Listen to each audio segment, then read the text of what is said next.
Morning, everybody. Thanks for joining us for another edition of our Science Talks webcast, where research meets production technology in the context of new things that are going to be visible and you can experience them at AMO Hannover. Today's topic is about three-dimensional electronics. So think about all the fancy items that you can buy that have really fancy shapes that are 3D printed. So the question is, how is this going to affect electronics? In 10 years from now, will hearing aids, smartwatches, and other products be directly printed, including their electronics? I think there's a lot of interesting questions in this idea. So I'm really happy that we can present to you today a presentation by the Institute for Factory Automation and Production Systems of Friedrich Alexander University Erlangen in Germany. And the speaker today will be Markus Ankenbrand, who is the director of the Mechatronically Integrated Device Lab. So Mr. Ankenbrand, great to have you here. And now let's hear from you what the future will be holding in terms of getting electronics directly into 3D printed or 3D shaped objects. The floor is yours. Go ahead. Yeah, thank you very much for the introduction. I would like to start and directly jump into the obvious question, what are three-dimensional electronics? So we also call them mechatronic integrated devices. And the general idea behind those are that they are integrating different functions into a single part. So for example, as you can see in this picture, you have a 3D substrate and you have a three-dimensional layout, which is defining electronic functions. And by bringing those two together and adding electronic components, we can generate those three-dimensional integrated devices, which can not only combine mechanic and electronic functions, but also thermal, fluidic, or optic functionalities into one device. So I'm pretty sure that for those who are not directly connected with this kind of technology, it's hard to imagine what kind of products we can make of this, but I'm pretty sure you all know these AirPods from Apple, for example, and when we look what's inside them, we can see there's three-dimensional electronic that is acting as connectors between the different components and also for the antenna functionality. And this kind of process I would like to tell you more about.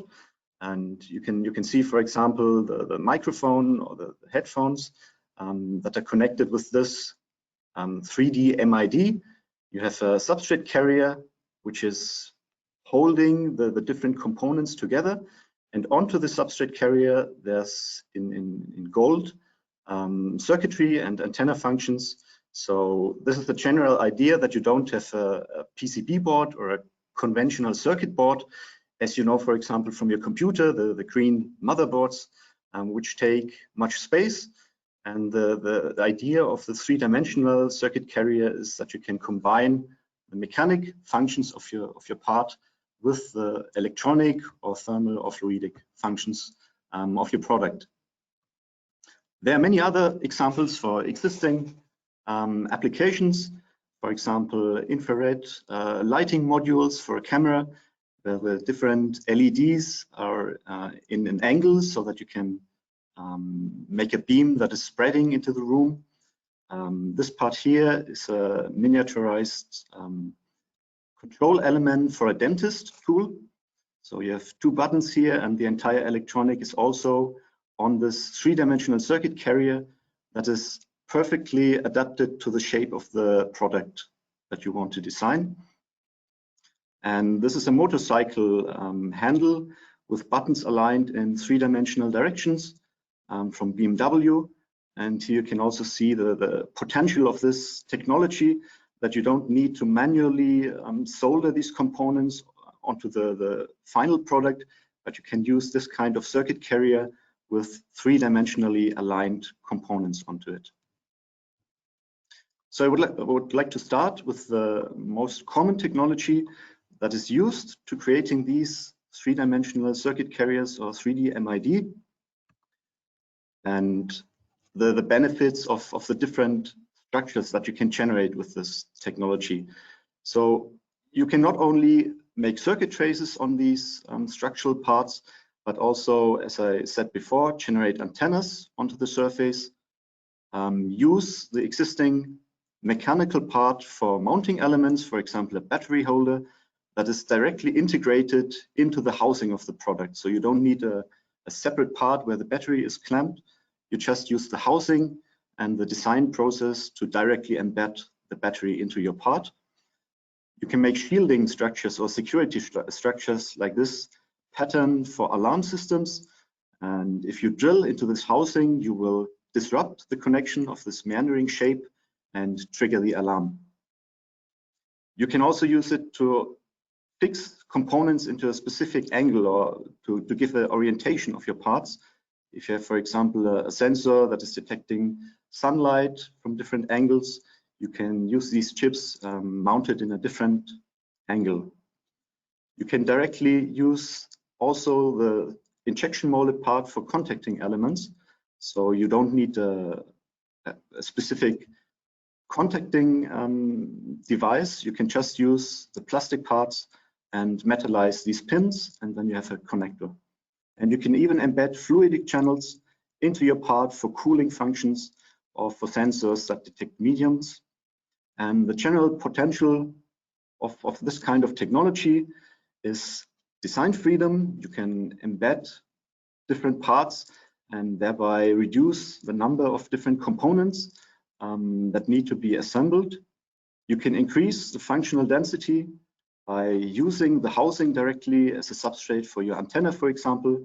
You don't need to mount in a specific antenna part like conventional antennas, and you can reduce weight by this. It's obvious if you can use the housing directly to use as a substrate material, you can get rid of the conventional electronic circuit board. So the most common process for this is called laser direct structuring, and it consists of an injection molding process that is used to generate the mechanical part.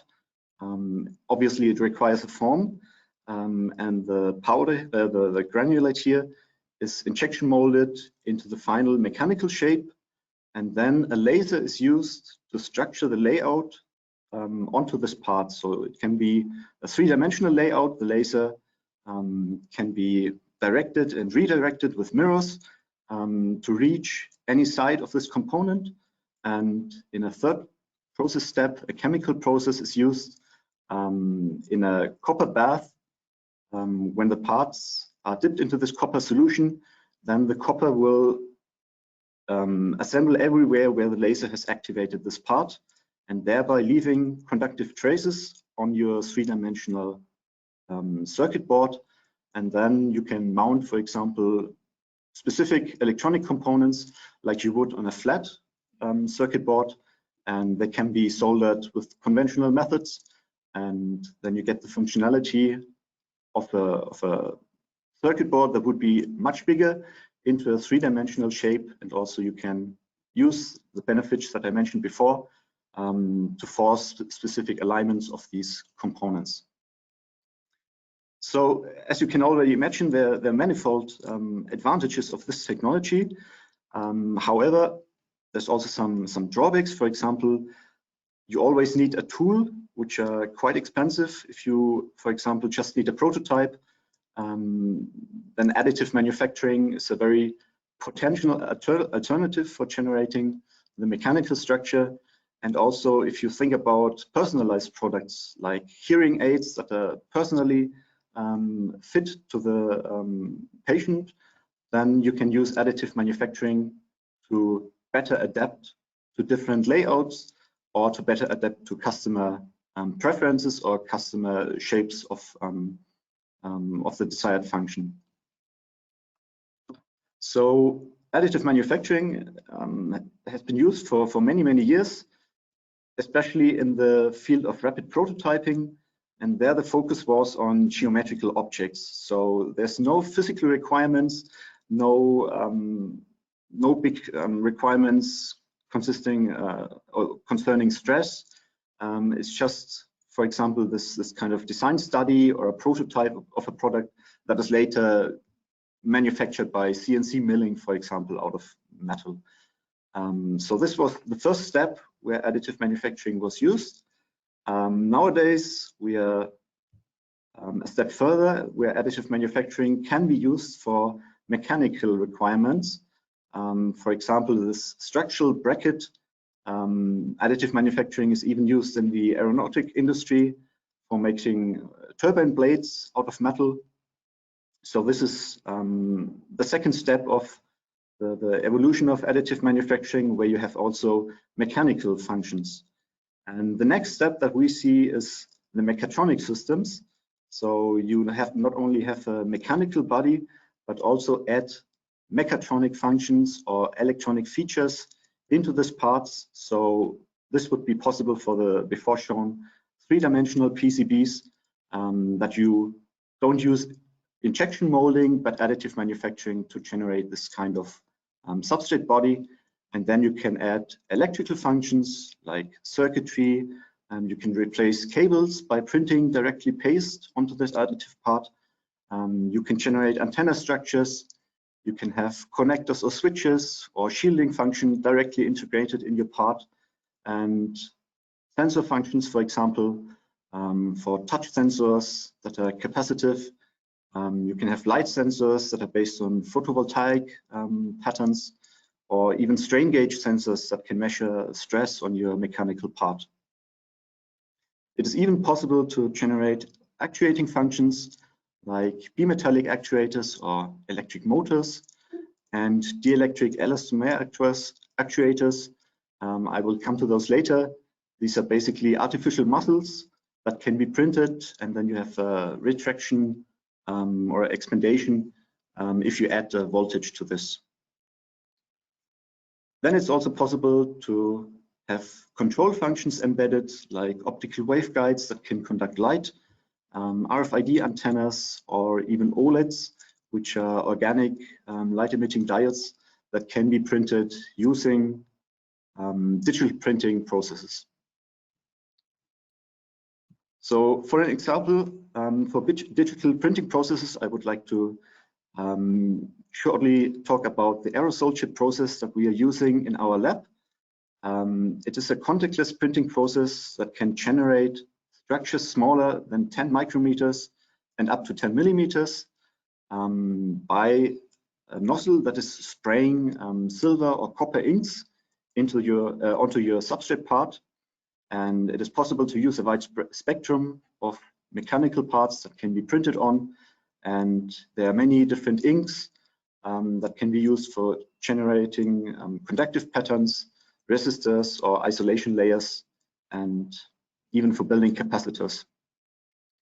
So applications for this printed electronics are, as I said, capacitive sensors for measuring the height of a water level, for example, or for using antennas on your mobile phone housing.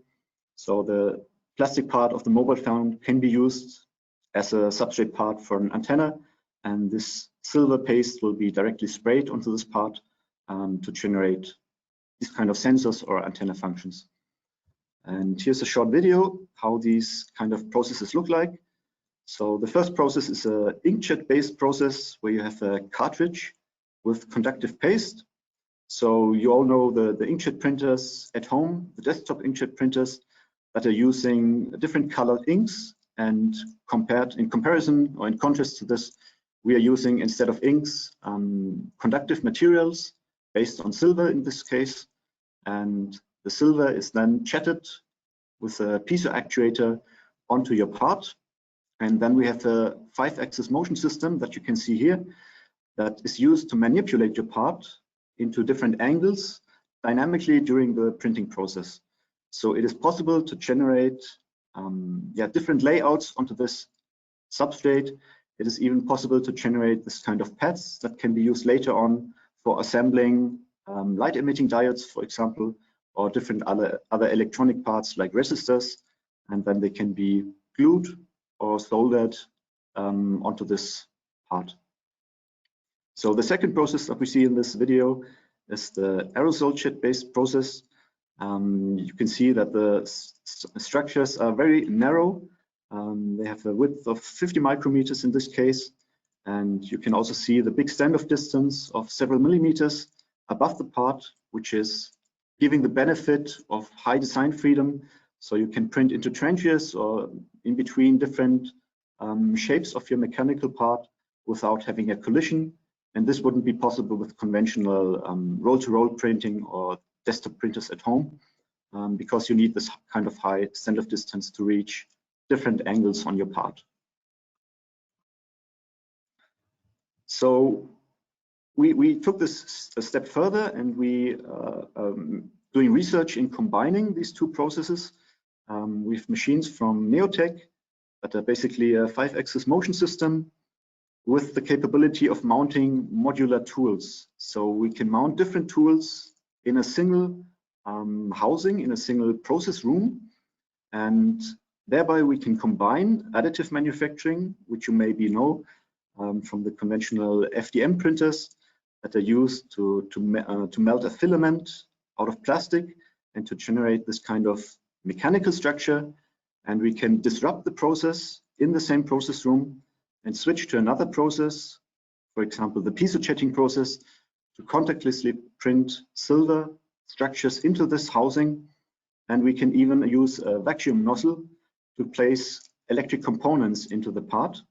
And by combining these three processes, we can use different functions that are embedded inside a mechanical part. And at the end, we will close the housing and have all the electronics hidden inside the part. So we can really save space and use the additive manufacturing potential of customization and individualization for making specific products for different customers or with different shapes like they want to. And to demonstrate this, we have a time-lapse video that is showing the three different processes combined in the same process step. So we have the additive manufacturing module mounted here. At the front, we have the piezo jetting module that is jetting this electrically conductive paste. And then we have a vacuum pipette that can collect electric components from this tray on the right. There are some computer chips and resistors and LEDs, and they can be grabbed by this vacuum nozzle and placed directly into the liquid ink.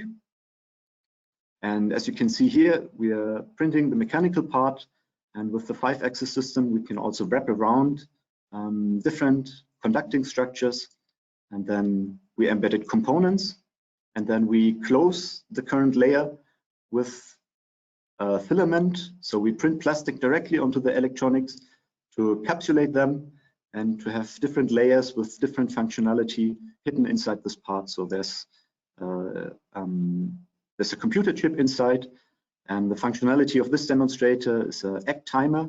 So it has the shape of an egg, and there will be some LEDs outside this pattern, and it can be set to different times of minutes, and then it's counting down the different minutes and triggering an alarm when the time is up. So you have a functional demonstrator, and this is only to show you what kind of potential this kind of mixed technology has for products in the future. So you can think about not only this kind of toy feature, but also about hearing aids that can be 3-dimensionally printed directly with the components inside. And for example, the ear of the customer can be measured with the laser scanning process, and in the future, maybe directly in the hearing aid lab, you can print this kind of hearing aids or this kind of functionality while the customer is still waiting. And within an hour, he can take away his customized hearing aid that is specialized onto his ear. And for this part, we made an X-ray scan to show you what's hidden inside. So you can see the layers outside with the different LEDs. Here you can see the piezo buzzer that is generating a sound. And here inside, there's the computer chip that is connecting all the different layers with this kind of circuitry. We have different ramps that are connecting the different LEDs and the resistors all together to embed this kind of electronic functionality into a product, and the main components like the batteries are hidden inside, just showing you the potential of embedding different features for saving space, weight, and for individualization of products. So this was my overview of the technologies for three-dimensional electronics. I'm very happy for your attention, and I'm looking forward to your questions.